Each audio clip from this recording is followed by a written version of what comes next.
Unacademy लाया है step up net JRF paper first weekend special batch for working professionals, जो कि start हो रहा है आपका 9 अप्रैल से। और इस बैच को लीड कर रहे हैं वडनाला शिवालिंगम, निहारिका भक्तानी, अश्विनी कुमार। तो क्लासेस जो है ये वीकेंड को चलेंगी। Let's crack it. Step up net JRF paper first batch के लिए अगर आप सब्सक्रिप्शन लेना चाहते हैं तो इस वीडियो के डिस्क्रिप्शन में जाइए, वहां पर मिलेगा आपको लिंक, क्लिक कीजिए और आप रीडायरेक्ट होंगे वेबसाइट पे, जहां पे आप इस बैच के लिए एनरोलमेंट ले सकते हैं।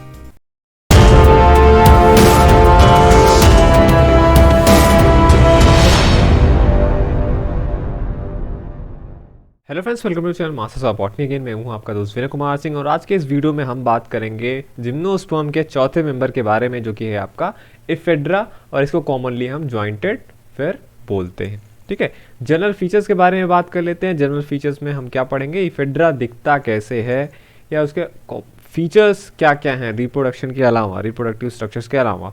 तो आप देखेंगे जो इफेड्रा होता है ये, अगर हम बात करें इंडिया में, तो ये नॉर्थ वेस्ट पार्ट जो है इंडिया का, वहाँ पे पाया जाता है। ठीक, और ये हैबिट में कैसे होते हैं, ये ट्रेलिंग या क्लाइंबिंग श्रब्स होते हैं। ठीक है, और क्योंकि मेन प्लांट बॉडी आपने पढ़ा होगा कि जिम्नोस्पर्म में क्या होता है, स्पोरोफिटिक होता है, स्पोरोफाइट होता है। तो ये जो होता है इनका प्लांट बॉडी डिफ्रेंशिएटेड रहता है रूट में, स्टेम में और लीव्स में। ठीक, और दूसरा क्या है, जहाँ पे रूट, स्टेम और लीफ नहीं पाया जाता उस टाइप के जो प्लांट बॉडी होता है उनको हम थैलाइड प्लांट बॉडी बोलते हैं। अब जो रूट होता है, रूट के कुछ फीचर्स मैंने यहाँ पे ब्रैकेट में डाल दिए हैं, वो आप पढ़ लीजिएगा। जिसका स्टील जो होता है रूट में, वो डाई अर्क टू ट्राई अर्क होता है। देखिए जो ये यहाँ पे अर्क लिखा है, डाई या ट्राई, ये बताता है कि प्रोटोजाइलम का नंबर कितना है। First form xylem which is protoxylem, उसका स्ट्रैंड कितना है। तो डाई अर्क का मतलब 2 स्ट्रैंड रहेगा प्रोटोजाइलम का, ट्राई अर्क का मतलब 3 स्ट्रैंड रहेगा प्रोटोजाइलम का। तो ये रूट का फीचर हुआ। स्टेम पे आते हैं। स्टेम का खास बात ये है कि आपको ग्रूव्स और रिजेस देखने को मिलेंगे। ठीक, ग्रूव का मतलब जैसे गड्ढा, आप समझ लीजिए थोड़ा सा गड्ढा रहेगा, फिर उठा सा रहेगा, गड्ढा सा रहेगा, फिर उठा सा रहेगा, ऐसे से रहेगा। और इनका सिस्टम ज्वाइंटेड होता है, जैसे इंटरनोट और नोट्स में बटा रहता है, आपको लगेगा ज्वाइंट है एक नोट दूसरे नोट से। ब्रांचिंग होती है स्टेम में, नोट्स और इंटरनोट्स होते हैं, मैंने आपको बोला। अब जो इनमें ब्रांचिंग निकली हुई होती है, ये ऐसा नहीं होता कि रैंडम प्लेसेस से निकलते हैं, ये नोड पे ही ब्रांचेस निकलते हैं और वर्ल्ड में होंगे, मतलब एक घेरे में ढेर सारे ब्रांचेस निकले हुए रहते हैं। और ये जो ब्रांचेस हैं ये लीफ के एक्सिल में निकलता है, मीन्स कोने पे। ठीक, विथ हैप्लोचिलिक स्टोमेटा। इसमें जो स्टोमेटा होता है वो क्या होता है, हैप्लोचिलिक स्टोमेटा होता है। आपने हैप्लोचिलिक और सिंडेटोचिलिक स्टोमेटा के बारे में पढ़ा होगा। हैप्लोचिलिक जो स्टोमेटा होते हैं, जैसे कि स्टोमा जो होता है, वहाँ पे 2 गार्ड सेल्स होते हैं, वो सिंगल मदर सेल से बनते हैं, और जो सब्सिडरी सेल्स होते हैं वो डिराइव होते हैं डिफरेंट इनिशियल से। ठीक, तो इसका अपोजिट क्या हुआ, सिंडेटोचिलिक स्टोमेटा।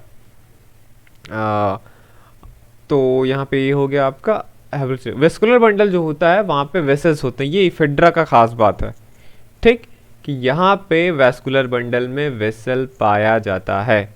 ऐसा ही आप देखेंगे वहाँ पे भी आपको वेसल मिलेगा। टेरिडोफाइट में जैसे पढ़ते हैं इक्विसीटम, इक्विसीटम जो कि है वहाँ पे भी आपको वेसल्स मिलेंगे, जो कि टेरिडोफाइट और जिम्नोस्पर्म में वेसल्स नहीं पाए जाते, लेकिन यहाँ पे इफेड्रा में वेसल्स होगा। और ऐसा सेम नाम मिलता जुलता उसका भी है इक्विसीटम का, वहाँ पे भी आपका वेसल पाया जाता है। नोडल डायफ्राम होता है, नोड्स पे प्रेजेंट होता है एक स्ट्रक्चर, तो ये भी आप बता दीजिए कोई पूछे तो। वुड की अगर हम बात कर ले तो इनका वुड पिक्नोजाइलिक होता है, और पिक्नोजाइलिक जो वुड होता है वो क्या होता है, कॉम्पैक्ट और हार्ड होता है। लीव्स की बात कर लें तो लीव्स जो होता है स्केली होता है, माइन्यूट छोटा सा होता है, और नोड्स पे ये भी एक घेरे में रहते हैं, नॉन फोटोसिंथेटिक होते हैं। जिम्नोस्पर्म में आपको जो लीव्स मिलेंगे, 2 टाइप के लीव मिलते हैं, एक फोलियस लीव और स्केली लीव्स। बाकी सब में फोलियस लीव मिलते हैं, स्केली लीव्स भी मिलते हैं, पर इफेड्रा में आपको फोलियस लीव नहीं मिलेंगे, इसमें केवल स्केली लीफ आपको मिलेगा। रिप्रोडक्शन की अगर हम बात कर लेते हैं तो क्या है यहाँ पे आपका इफेड्रा, ये एक डायसियस प्लांट है, मतलब मेल और फीमेल प्लांट अलग अलग होते हैं। हेटरोस्पोरस तो यही है। मेल कोन की बात कर लेते हैं तो मेल कोन का मतलब जो मेल रिप्रोडक्टिव स्ट्रक्चर है। ये जो मेल रिप्रोडक्टिव स्ट्रक्चर होता है ये कंपाउंड स्ट्रक्चर होता है, वर्ल्ड होता है, ये भी एक घेरे में रहता है, ये भी नोड्स पे ही डेवलप होते हैं। और each cone has opposite decussate bract. अब इनके जो कोन होते हैं, एक कोन में अपोजिट डिकोसेट ब्रैक्ट्स लगे हुए रहते हैं। जैसे कैलोट्रॉपिस का लीफ होता है अपोजिट डिकोसेट, आपने वहाँ पे पढ़ा है, वैसे यहाँ पे भी क्या होता है, ब्रैक्ट्स होते हैं अपोजिट डिकोसेट, और ईच ब्रैक्ट, और जो एक सिंगल ब्रैक्ट होगा वहाँ पे 2 ब्रैक्टियोल रहता है और उसके अंदर एक सिंगल फ्लावर होता है। अब सिंगल फ्लावर किससे मिलके बना हुआ होता है, जो माइक्रोस्पोरेंजियो 4 और उसमें 2 से 8 माइक्रोस्पोरेंजिया उसके टिप पे लगे हुए होते हैं। माइक्रोस्पोरेंजिया में 2-3 लोक्यूल भी होते हैं, इसीलिए इसको सिनेंजियम बोला जाता है। अगर डेवलपमेंट आप देखेंगे माइक्रोस्पोरेंजिया का तो यूस्पोरेंजिएट टाइप का होगा। जैसे आपको टेरिडोफाइटा में यूस्पोरेंजिएट और लेप्टोस्पोरेंजिएट दोनों टाइप के देखने को मिलते थे, जिम्नोस्पर्म में मेनली आपको यूस्पोरेंजिएट टाइप का डेवलपमेंट स्पोरेंजिया का देखने को मिलेगा। खास बात यह है कि यहाँ पे माइक्रोस्पोर जो होता है वो बोर्ड शेप्ड का होता है और इनका जो शेडिंग है वो 5 सेल स्टेज में किया जाता है। मतलब जो माइक्रोस्पोर बनेगा तो इसमें डिवाइड कर करके 2 प्रोथेलियल सेल बनते हैं, एक स्टॉक सेल, एक बॉडी सेल, एक ट्यूब न्यूक्लियस, इतने स्टेज पे वो माइक्रोस्पोरेंजिया से बाहर निकलता है। फीमेल कोन की बात कर लेते हैं तो ये भी कंपाउंड होता है, ये भी वर्ल्ड होता है, ये भी नोड्स पे डेवलप होते हैं। और एक कोन में क्या होता है, अपोजिट डिकोसेट ब्रैक्ट्स होते हैं और वहाँ पे एक सिंगल ओव्यूल ही होता है और ये ओव्यूल बाइटेक्निक होता है, जो कि एडवांस फीचर है। वैसे जैसे इसमें एडवांस फीचर है वैसे बाइटेक्निक ओव्यूल का होना भी ये भी एडवांस फीचर है जो एफेड्रा में मिलता है। मेल और फीमेल गेमेटोफाइट की बात कर लेते हैं। मैंने आपको पहले ही बताया माइक्रोस्पोर 5 सेल स्टेज में शेड होता है। जब 5 सेल स्टेज हो जाए तो एक वो गेमेटोफाइट है, क्योंकि जिम्नोस्पर्म में गेमेटोफाइट रिड्यूस होता है काफ़ी, तो यही 5 सेल स्टेज का गेमेटोफाइट ही रहता है। फर्दर जो डेवलपमेंट है इसका होता है लेकिन वो पॉलिनेशन के बाद होता है। माइक्रोस्पोर जाएगा पॉलन चैम्बर में, ओव्यूल के वहाँ पे जो बॉडी सेल होगा इसका, मैंने आपको बताया 5 सेल स्टेज में होगा, तो एक उसमें से बॉडी सेल भी था, मैंने आपको बताया था। तो बॉडी सेल जो होता है वो डिवाइड होगा 2 न्यूक्लियाई में। ये जो 2 न्यूक्लियाई हैं यही नॉन फ्लैजिलेटेड स्पर्म होते हैं। मेगास्पोर की बात कर लेते हैं जो ओव्यूल के अंदर होता है, तो वहाँ पे एक माइक्रोपाइलर ट्यूब बनता है जो कि एक एक्सटेंडेड पार्ट है इनर इंटेगमेंट का। फीमेल प्रोथैलस बनता है, इंडोस्पर्म जो कि हैप्लॉइड होता है, ये आपको पता है जिम्नोस्पर्म का सारे का फीचर है कि वहाँ पे हैप्लॉइड इंडोस्पर्म होता है। मैच्योर जो आर्चिगोनिया बनती है यहाँ पे 32 या उससे ज़्यादा नेक सेल होते हैं जो कि लार्जेस्ट होता है आपका जिम्नोस्पर्म में, ठीक। और वहाँ पे आर्चिगोनिया के अंदर एक वेंटर कैनाल सेल होगा, न्यूक्लियस होगा और एक न्यूक्लियस होगा। यहाँ पे कोई भी नेक कैनाल सेल नहीं होता है, ये ध्यान में रखिए। जिम्नोस्पर्म में नेक कैनाल सेल्स नहीं पाए जाते हैं। फर्टिलाइजेशन की बात कर लें तो स्पर्म न्यूक्लियाई और एक मीट होते हैं, फिर फर्टिलाइजेशन होता है।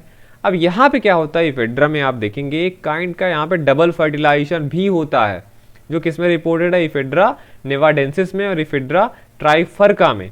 तो देखिए ये जो इफेड्रा है इसमें बहुत सारे एडवांस फीचर आपको मिले। पहला मैंने क्या बताया, वेसल है यहाँ पे। सेकंड मैंने क्या बताया, बाइटेक्निक ओव्यूल है। थर्ड क्या है, इसमें डबल फर्टिलाइजेशन भी रिपोर्टेड है। एक्चुअल डबल फर्टिलाइजेशन नहीं एंजियोस्पर्म वाला, but a kind of double fertilisation. तो यहाँ पे फर्टिलाइजेशन जो होगा नॉर्मल फर्टिलाइजेशन के बाद जाइगोट बनेगा, जाइगोट से प्रो एम्ब्रियो बनेगा, फिर एम्ब्रियो सैक पॉलीएम्ब्रियोनी भी इसमें मिलता है इफेड्रा में। वेयर इसमें क्या होता है, जैसे क्लीवेज पॉलीएम्ब्रियोनी हुई तो वहाँ पे जाइगोट के डिवीजन से जो एम्ब्रियो बनते हैं वो क्लीवेज पॉलीएम्ब्रियोनी हो गई। एम्ब्रियो सैक पॉलीएम्ब्रियोनी क्या हो गई, जहाँ पे where each cell of proembryo capable of developing into embryo, ठीक है। तो इसके बाद यहाँ पे 2 क्वाड्रिलेटरल इसमें बनते हैं। सीड जो रहता है वहाँ पे एक एक्स्ट्रा इंटेगमेंट होता है, ये भी खास फीचर है इफेड्रा का, जो कि ब्रैक्ट से डेवलप होता है, ठीक। और इनका सीड्स का एपिगियल जर्मिनेशन होता है और जर्मिनेशन के बाद नया प्लांट फिर से बन जाता है। नोट आप ये ले लीजिए यहाँ पे कि विविपेरी जो होता है, विविपेरी का क्या मतलब होता है, सीड, क्योंकि सीड प्लांट्स है जिम्नोस्पर्म, तो यहाँ पे जो सीड होता है वो प्लांट्स पे ही जर्मिनेट करने लगे। वो रिपोर्टेड है कुछ स्पीसीज में, जैसे कि इफेड्रा ट्राइफर्का में। रेजिन डक्स यहाँ पे नहीं पाए जाते हैं, ये भी आप ध्यान रखिएगा। ट्यूनिका कार्पस जो सूट अपेक्स ऑर्गेनाइजेशन होता है वो इफेड्रा, नीटम और वेल्वेशिया में मिलता है आपका, ठीक है। तो ये था आपका इफेड्रा, यहाँ पे खत्म होता है। नेक्स्ट पार्ट में मैं नीटम कवर करूंगा। देखते रहिए masters of botany. Thank you for watching this video.